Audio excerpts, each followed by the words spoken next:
speak of a young man who entered the mission field worthily, but by his own choice returned home early due to same-sex attraction and some trauma he experienced in that regard.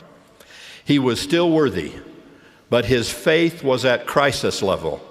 His emotional burden grew ever heavier, and his spiritual pain was more and more profound. He was by turns hurt, confused, angry, and desolate.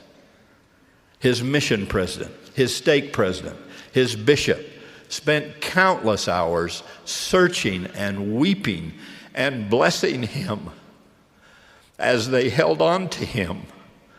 But much of his wound was so personal that he kept at least parts of it beyond their reach.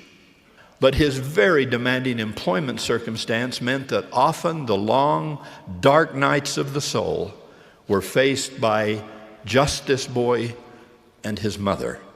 Day and night, first for weeks, then for months, that turned into years, they sought healing together.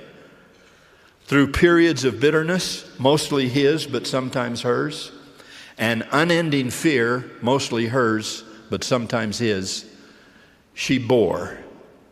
There's that beautiful, burdensome word again. She bore to her son her testimony of God's power, of his church, but especially of his love for this child. In the same breath, she testified of her own uncompromised, undying love for him as well. To bring together these two absolutely crucial, essential pillars of her very existence, the gospel of Jesus Christ and her family, she poured out her soul in prayer endlessly. She fasted and wept. She wept and fasted, then listened and listened and listened as this son repeatedly told her of how his heart was breaking.